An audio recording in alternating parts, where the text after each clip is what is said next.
well, this may not go well, but I'm getting a little bored here at Ohio State and Butgers on the radio. Looks like it's going to be 7-6 going into halftime. Not a lot of excitement there. Where I have seen some excitement, though, is on the road, I'll say.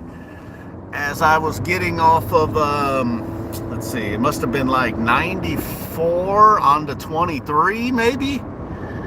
That doesn't matter. But anyways, there's like some construction right there as you're entering 23. And I don't know what this sign said. And you got to go around a curve, kind of like I was there. So, you're only going 30, 35, something like that.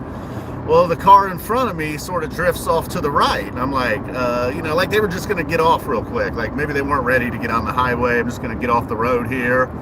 But they weren't slowing down. They weren't hitting their brakes. And then there's this big sign coming up saying like, some kind of construction sign, temporary thing. It was the kind that had like, I don't know, almost like the H say, it was like just a big sign over there. It wasn't like fixated, permanent in the ground. It was just a temporary one, but not one of the real big ones on like a trailer with all the flashing lights and everything. But like definitely a stop sign or whatever. So I think with this, the person was just not paying attention. I don't know if they dropped something. I mean, I think we've all done that. You drop something over here, you lean over to get it, and then next thing you know, you're just swerving that direction. And at the very last second, maybe maybe 1 second before they nailed this sign, I saw some brakes and a quick to the left, but then they went back to the right. Like, I'm better off just hitting it dead center. I mean, they just perfect. It was almost as if they went at it on purpose. I would have thought this was some kind of like, I don't know, man, some kind of kamikaze mission or something if it wasn't for that last second braking. It was a brand newish Cherokee. I gotta say, it took it well, because then they just got on the highway and the sign. I was so fixated on them, like, oh no, whoa, that I wasn't even thinking, I better get the hell out of the way, because stuff's gonna go flying everywhere. And that is exactly what happened.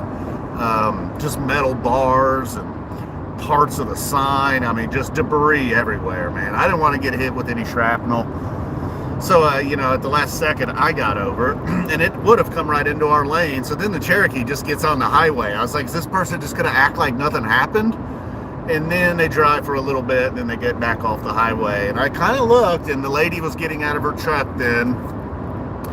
And it didn't appear damaged at all. The windshield was totally fine. The front, as far as I'm sure, there was some dents and scratches and a little bit, but like an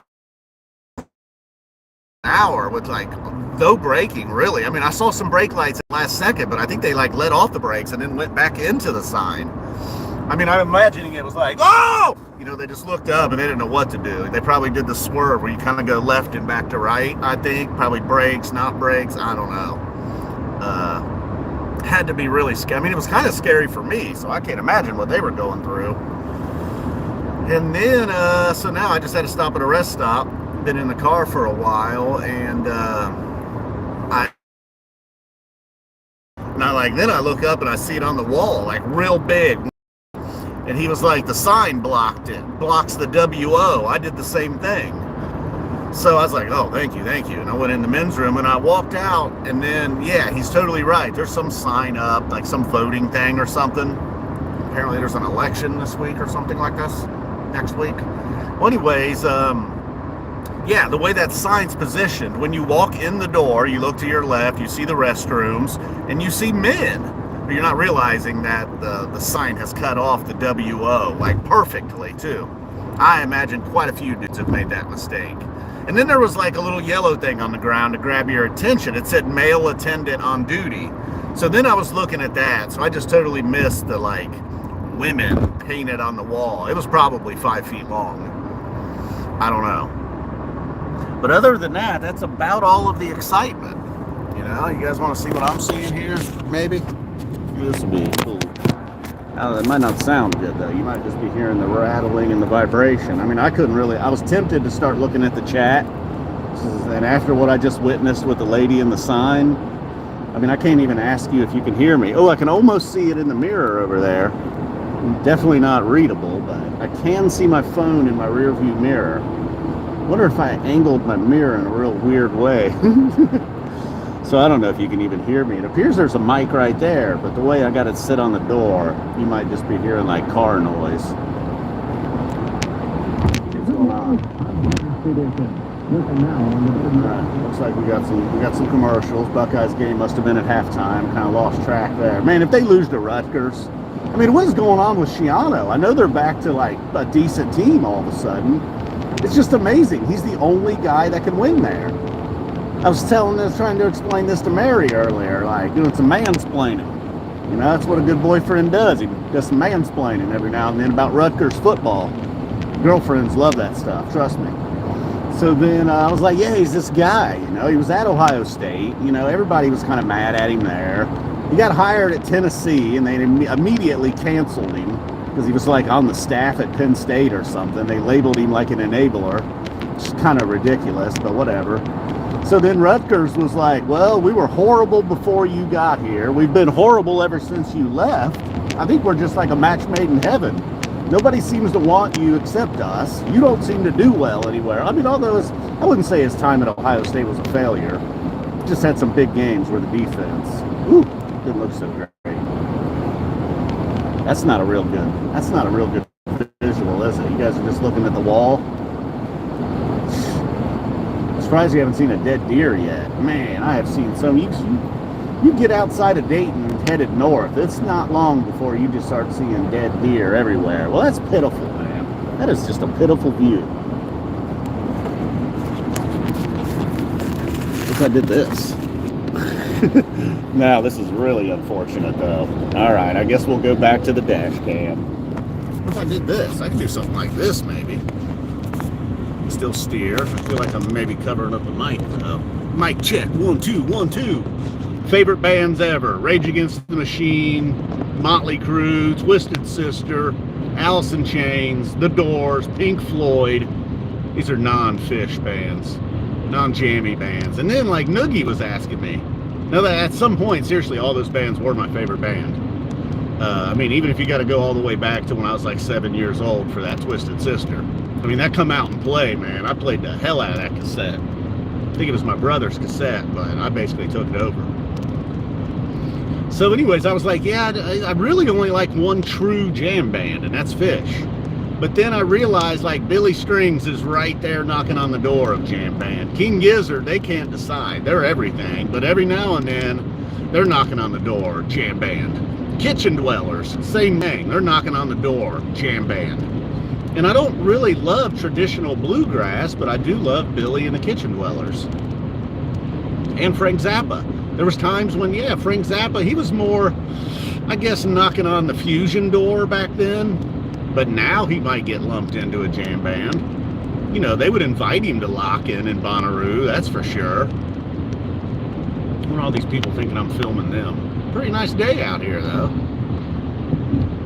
Speed's picked up a little bit. I should watch that as we head towards North Baltimore here. A little Fostoria, North Baltimore.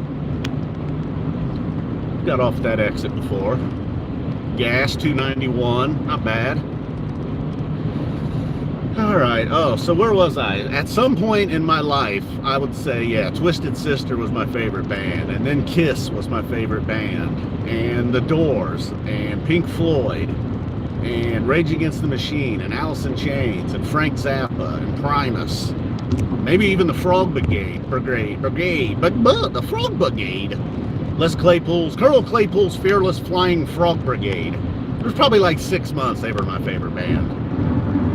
And then when I went to New Orleans that time, every time we went to a show at some small club, I was like, that's the greatest band I've ever seen.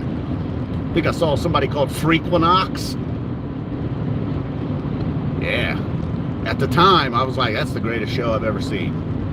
Therefore, that's the greatest band ever. And then, you know, although who did I see? We saw that one guy, Dan Query or John Query. Clearly? Can't even remember his name. I didn't totally dig that. I gotta be honest. Alright, people, we got a U-Haul here. What we got going on over here? Got some birds in the air. Got some birds flying. Michigan playing a home game today. Looks like we got some farming activity over here. You know, That's typical of Northeast Ohio. West, I guess, actually. North Central. It's more towards the west, I suppose.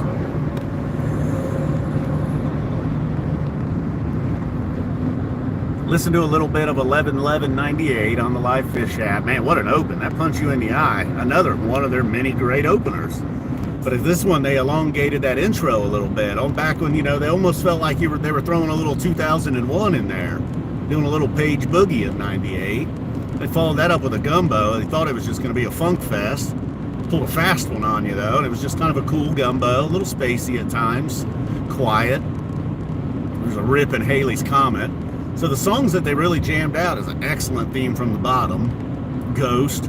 There's some awesome songs in there. They played a Del McCoury song, speaking of bluegrass. Even though we really weren't still speaking of bluegrass. All right, I've got an old Bronco there. A new Bronco. It's an old Bronco. It's a new Bronco. Bronco, the old Bronco is a new Bronco, though. I don't know what's happening here.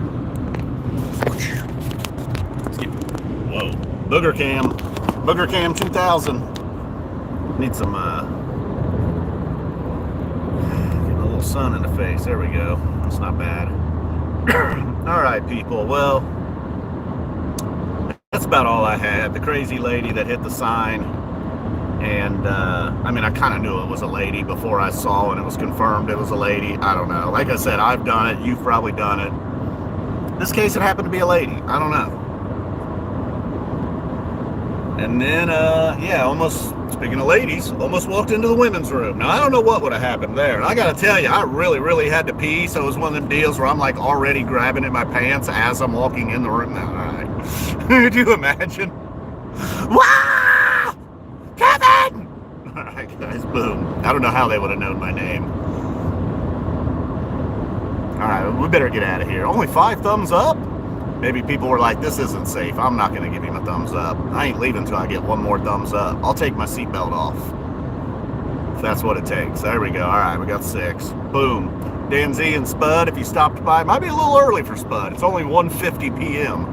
Spud said he's a late nighter. And I got to say, whenever I did a there, Spud, there we go. I see Boogie Down Productions is in there. Looks like Ludwig 3. I'm having, somebody's talking about trucking. Professor Joe's there. Yeah, I gotta stay on the road. I think I'll get off the stream. Be honest though, you guys would talk about it the rest of your life. You'd be like, hey, he's a pretty good guy, but I gotta tell you how it all ended. We were watching him one day, pretty much a nothing stream, just because he was bored. Ohio State and Butgers were having a titanic struggle, and then his phone fell. He drifted to the right. He hit a damn sign that said Speedway, Taco Bell, and Dunkin' Donuts ahead. 1 mile. All right, guys, we're out of here. We're up to 10 thumbs up. I lingered long enough. Check out that 11/11/98 if you haven't in a while. And then go check out Professor Joe's channel and watch his review of, I don't know what my favorite Joe review is right now. The channel's changing a lot. I have some favorites, but it might not be representative of what we got going on now. All right, we're out of here. Boom. Monkey's even. Whatever that means.